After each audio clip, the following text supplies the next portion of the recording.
Oha! Yung araw na to, pupunta kami sa Yokohama. Pupuntahan namin yung Gundam na matagal ko nang gustong puntahan. Sa wakas, makakapunta na rin ako. Let's go! So ito nga, kasama ko yung anak ko ngayon na yung bunso ko, kasama ko mamamasyal.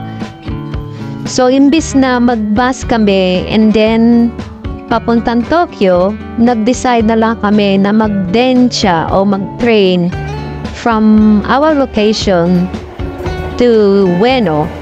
So para mas tuloy-tuloy, hindi naman tuloy-tuloy, pero medyo pagdating sa fare, medyo mura ang ang train, sabi ng anak ko. So siya ang lahat ang bakastiro o siya lahat ang nag-guide papunta sa kung anong train yung sasakyan, kung saan kami bababa, at kung saan maglalakad. So malaking tulong na rin yung anak ko dahil kasi kung tutusin, di ko maisip na makakasama ko siya na siya ang mag-aano sa akin, mag-guide sa akin ngayon papuntang Tokyo. Dati ako ang nagsasama sa kanila and then ako yung nagtatanong kung saan sasakay. Siya na ngayon lahat. And alam nyo ba na kahit ang Hapon, hindi nila matututunan itong pasikot-sikot sa train station. Like, pagka ikaw nagkamali ng labas ng labasan, ibang lugar na yung malalabasan mo, yung deguchi o yung entrance or exit na sinasabi, magkamali ka ng lalabasan mo, sa ibang lugar ka na mapupunta.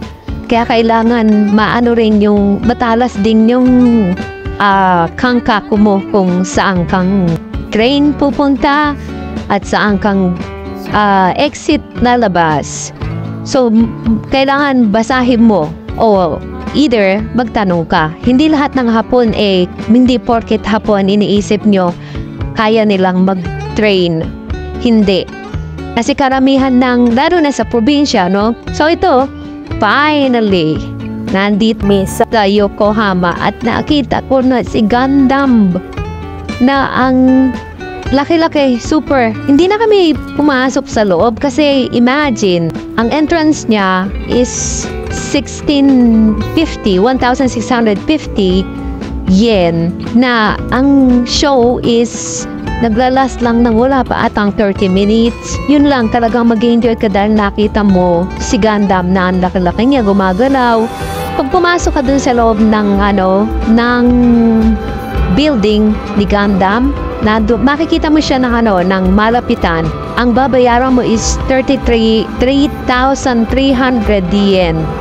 I don't know if it's worth it or not, pero para sa akin parang hindi. Siguro worth it din dahil malapit na malapit mo makikita yung robot mismo. Yeah, maybe one time I want to experience that, makita ng malapitan, as in.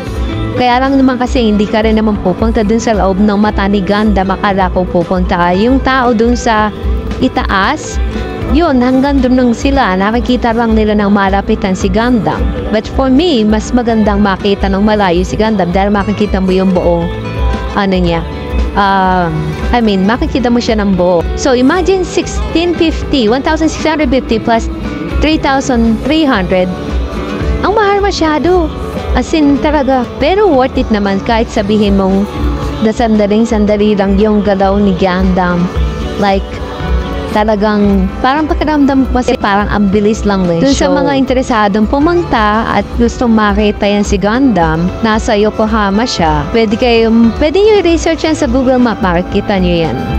So, yun lang at happy ang aking sarili dahil finally, may nabawasan yung aking bucket list. So, kita-kita po ulit tayo sa susunod na mga pamamasyal ko dito sa Japan. I'm gonna be here like for 6 months. So, hopefully marami pa akong mapuntahan. Let's go.